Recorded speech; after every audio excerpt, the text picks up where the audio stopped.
Welcome to the Lost Archives. Quiet stories from forgotten history. Each night, we open a single file from the past. A vanished city, a misplaced discovery, a life almost erased from record. There is no spectacle here, no urgency, only the patient unfolding of what once was. And together, we'll turn the page. On the upper floor of a stone farmhouse in Burgundy, a man positioned a wooden box on a windowsill and aimed it at the courtyard below. Inside the box was a lens. Behind the lens, in a sealed chamber of darkness, sat a polished pewter plate coated in a thin layer of dissolved asphalt. He uncapped the lens. Light entered. He walked away and left it. His name was Joseph Nicephore Niepce. What happened over the following days, while the light struck the asphalt and the asphalt slowly hardened where the light touched it and stayed soft where shadow fell, produced something that had never existed before in the history of the world. A permanent image made by light alone. The camera obscura had existed for 300 years. Artists had used it to project a glowing, perfect image of the world onto a surface, precise in detail, correct in perspective. Every image disappeared the moment the light changed. No one had ever found a way to make it stay. When Niepce finally retrieved the plate and washed away the unexposed asphalt with oil of lavender, a faint image appeared in the pewter beneath. Two wings of his estate, a courtyard, open countryside beyond. The sun had moved so far across the sky during the exposure that both sides of the buildings were lit at once. The plate measured 16 by 20 centimeters. The image on it was barely visible without strong, raking light held at the correct angle. It was, by any conventional measure, a very poor picture. It was also the oldest surviving photograph in the world. 12 years later, a different man stood before the French Academy of Sciences in Paris and received a pension of 6,000 francs a year in exchange for the invention of photography. That man's name was Louis Daguerre. Niepce had been dead for 6 years. The process Daguerre presented that day, the daguerreotype, was extraordinary, practical, and entirely his own invention.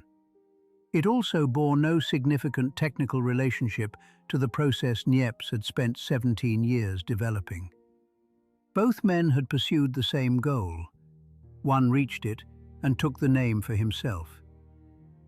Niepce's son, Isidore, received a pension of 4,000 francs and was named in the official agreement, but not in the history books. He spent years writing pamphlets defending his father's priority. Hardly anyone read them. How does the man who first fixed the world's image in light end up a footnote in the history of the thing he created?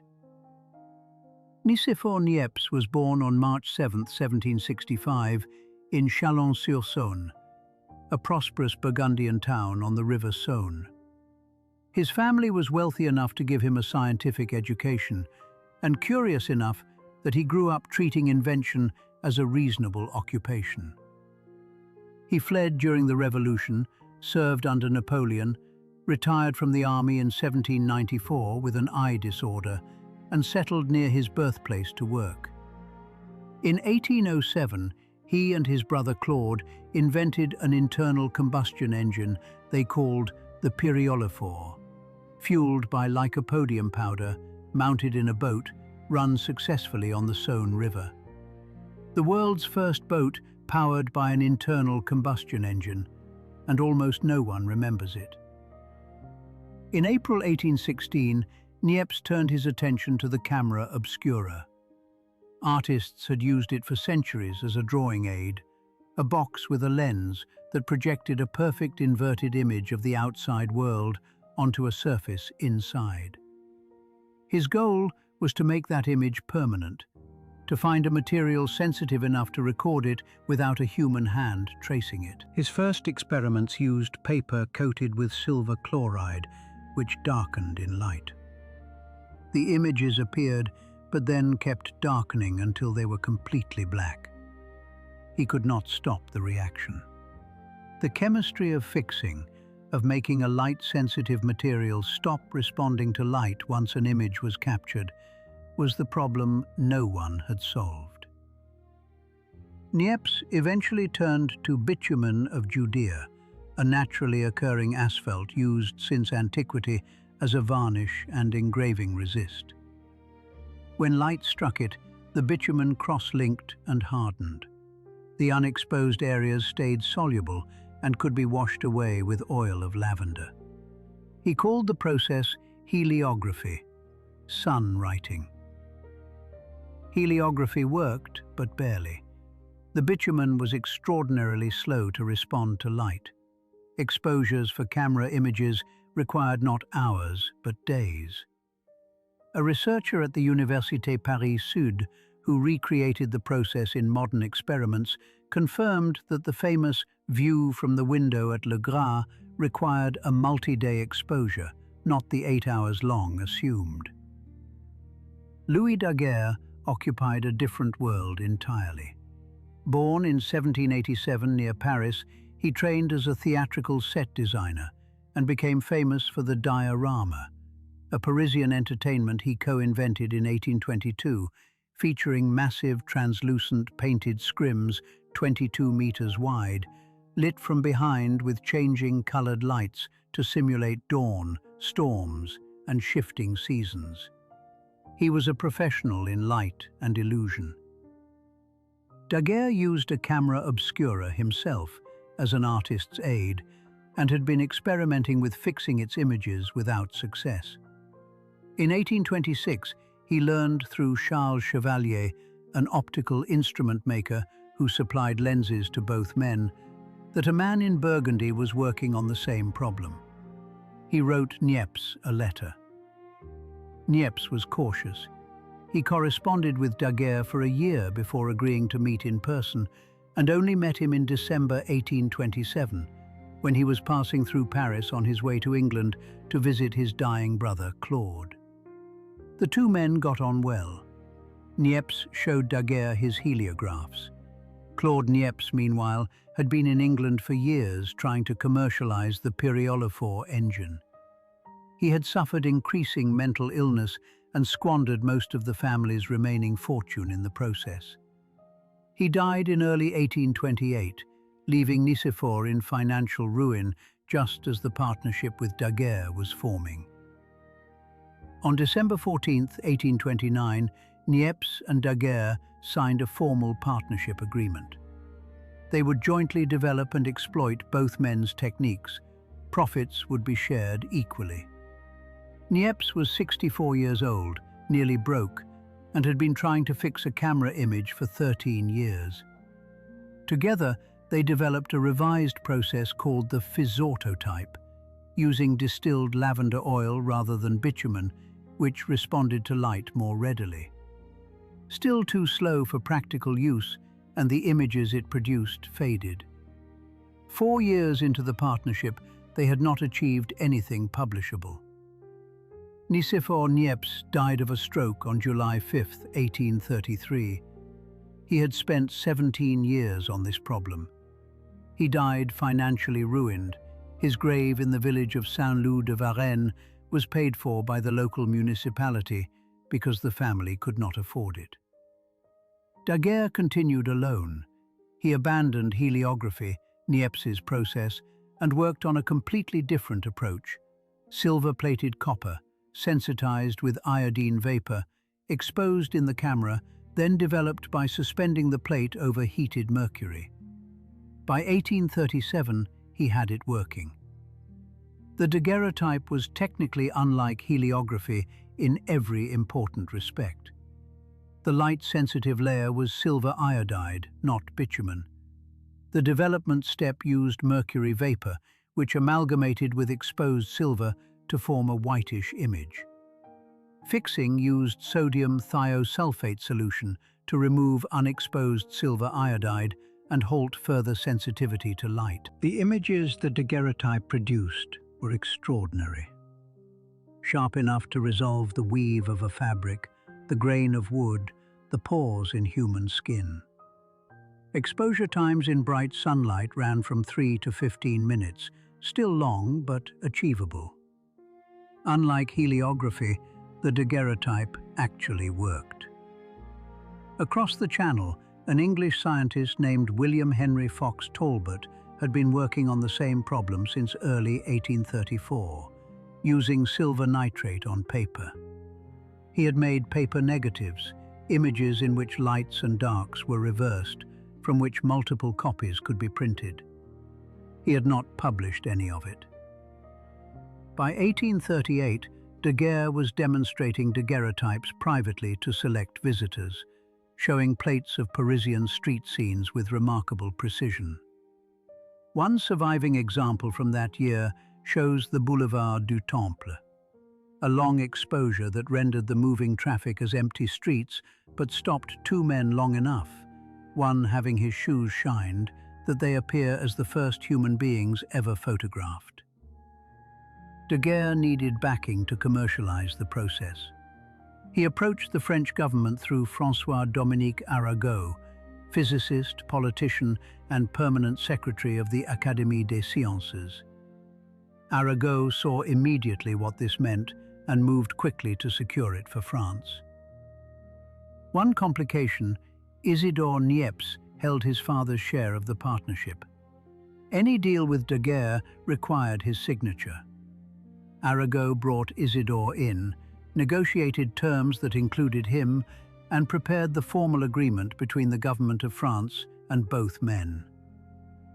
On January 7, 1839, François Arago stood before a joint session of the Académie des Sciences and the Académie des Beaux-Arts and announced the existence of the daguerreotype. He revealed no technical details. The process was not yet purchased, but he described the images in language calculated to create the maximum possible excitement.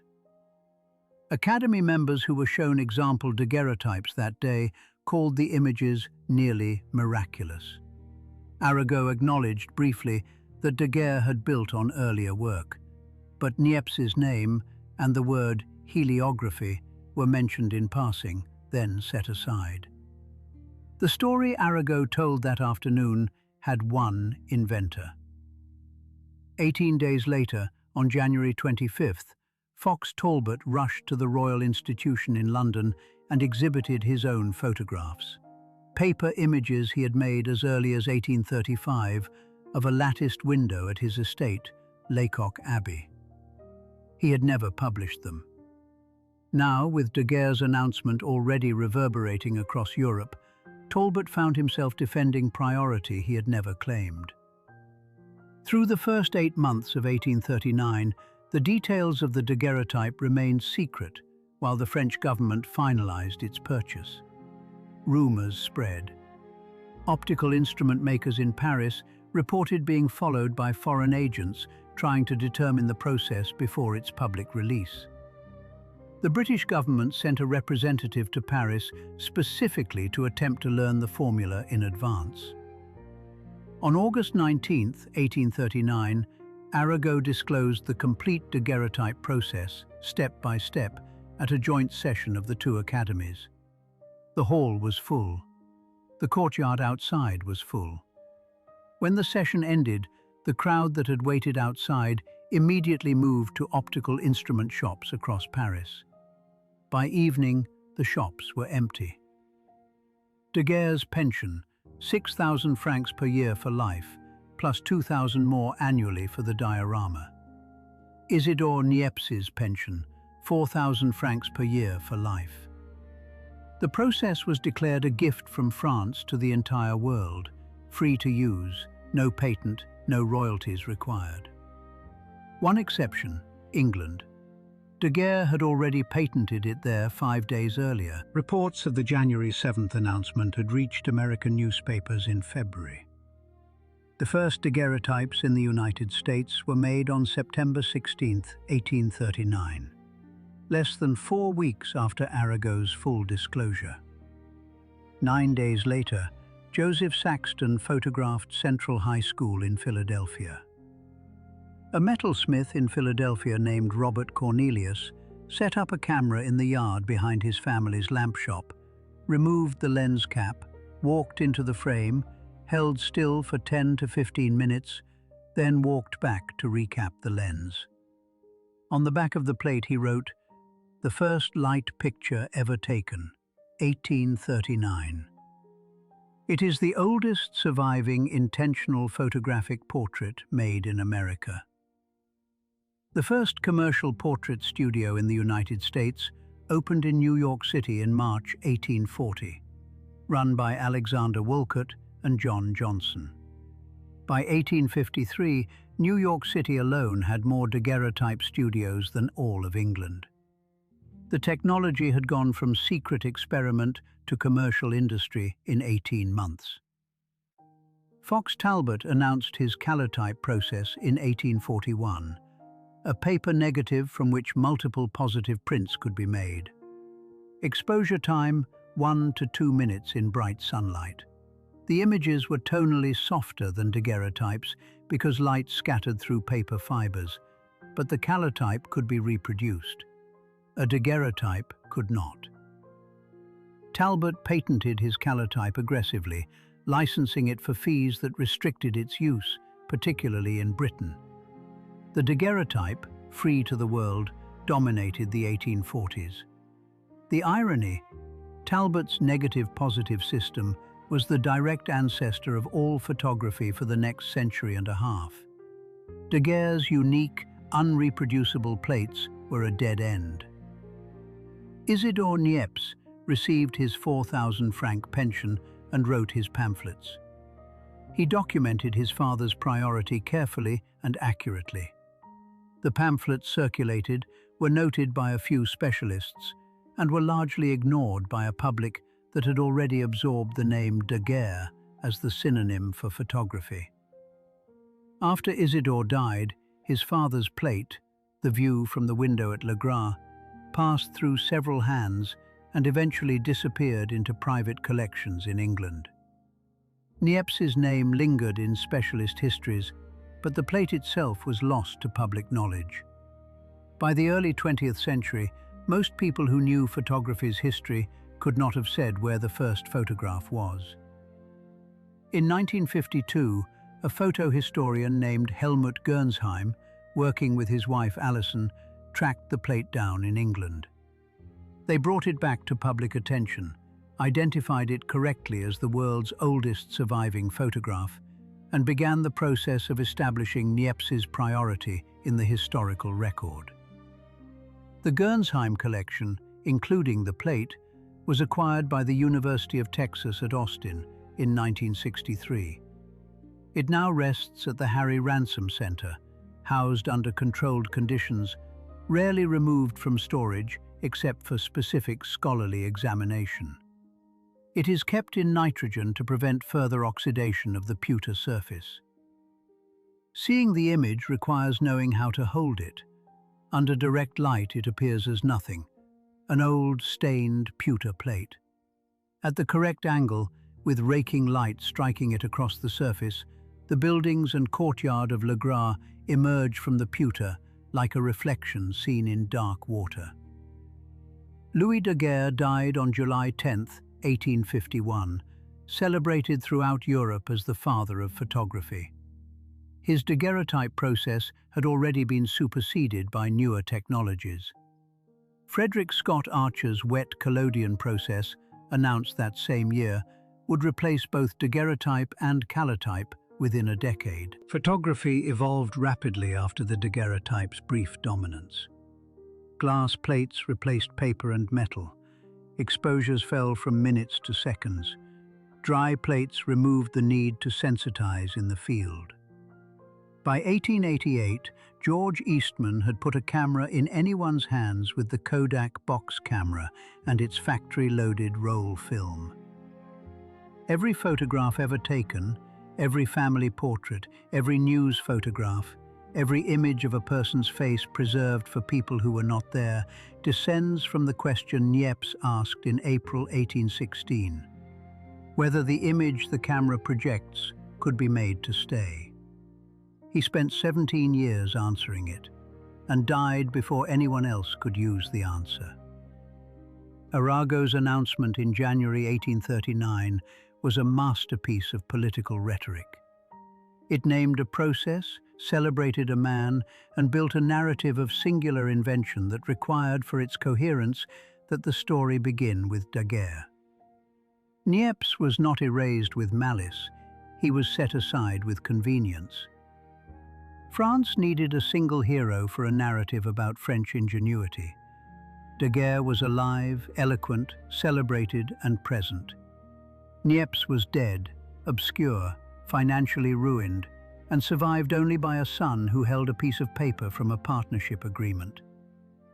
The pewter plate sat in English storage for over 100 years. The man who made it remained a footnote. The process he invented remained named after someone else. The Niepce Museum now exists in his former home in Saint-Loup-de-Varennes. France recognized him, eventually, with commemorative stamps, a museum, a crater on the moon named Niepce. The process he invented, however, is still called the daguerreotype.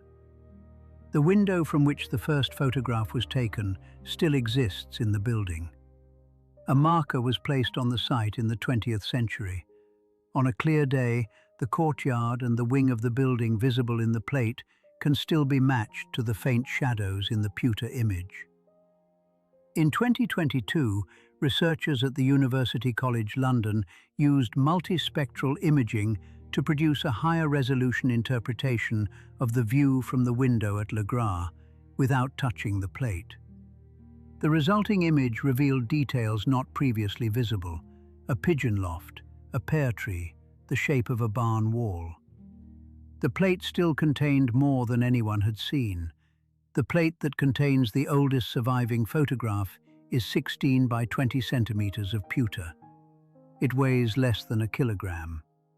It has survived 2 centuries, a death in financial ruin, a century of obscurity in England, an ocean crossing to Texas, and the invention and obsolescence of a dozen photographic technologies that descended from the idea it first made real.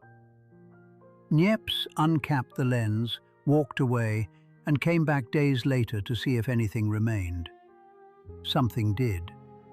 The light had written itself into the asphalt the way he had spent 10 years theorizing it would, and he recognized what he was looking at, though he had nothing to compare it to. The Harry Ransom Center holds the plate in nitrogen, in the dark, at controlled temperature. No one visits it casually. It is taken out for specific conservation examinations, imaged, and returned to storage.